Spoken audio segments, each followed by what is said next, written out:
Why? The polar bear is a close relative of the brown bear. They are descended from common ancestors who lived only 150,000 years ago. For species evolution, this is very recent.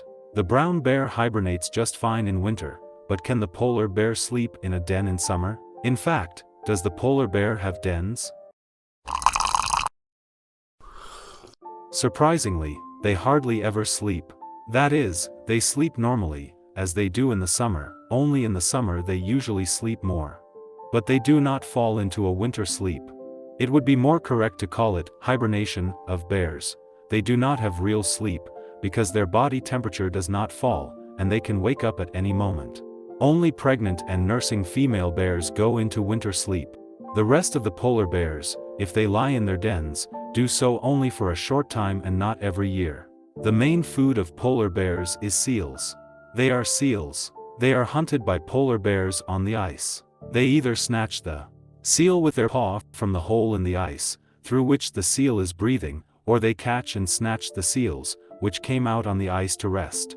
In many areas of the Arctic, where polar bears live, the ice melts almost completely by the end of summer. They can no longer hunt seals. On land, most Arctic animals are able to escape from the polar bear, and in the sea, to swim away from it. It is good if they manage to find a carcass of a dead whale or a walrus on the shore. But if not, then in late summer and fall bears sometimes starve for several months. So in winter they do not sleep, but start hunting again as soon as ice appears. But females have nowhere to go, they have to lie down in their dens. Because polar bear cubs, like other bears, are born small, their weight is less than 1 kilogram, and blind, they are covered only with short hair.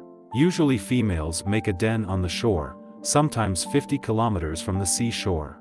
As a rule, she makes her den in a snow dune, but if there is little snow, she may dig a hole in the frozen ground.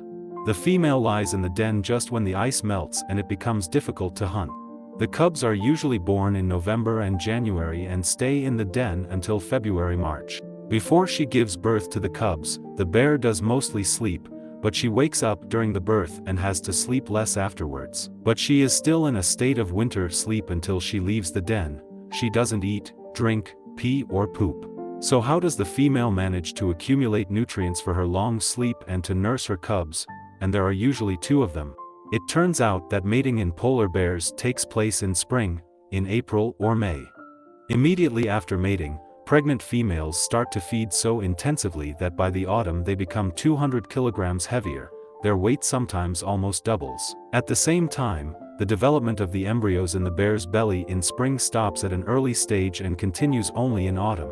Until then they are in a state of rest, which is called embryonic diapause, in scientific jargon. Apparently, this allows the bears to adjust the beginning of embryo development to the time of burrowing. After all, this time strongly depends on the conditions in the area and even on the weather in a given year. It is not very clear why all polar bears don't get fed the same way, but for some reason they don't. It is interesting that, apparently, at any time of the year when starving for a long time, polar bears sort of sleep on the move. Their blood urea concentration drops dramatically, which is typical of other bear species during hibernation. Bears are able to use urea to synthesize amino acids and plasma, liquid, blood proteins. The concentration of proteins in the plasma must be as constant as possible, otherwise there are various problems with fluid transport and metabolism in the body. Also, the lower the urea content, the less it needs to be excreted with urine, which means less to drink. Although water in the form of snow is usually readily available in the Arctic, it is not energetically profitable to drink, or rather eat it. A lot of energy is lost for its warming. If the brown bear's urea concentration decreases, he becomes lethargic, no longer wants to eat and falls asleep.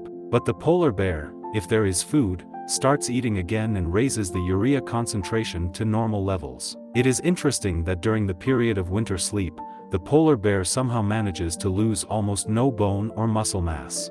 Usually in humans and other animals, their mass decreases sharply during prolonged immobility. Even when there is food, the mass of bones and muscles also decreases in other species of bears during sleep. But the polar bear consumes almost only fat. It turns out that in some respects polar bears are more adapted to winter sleep.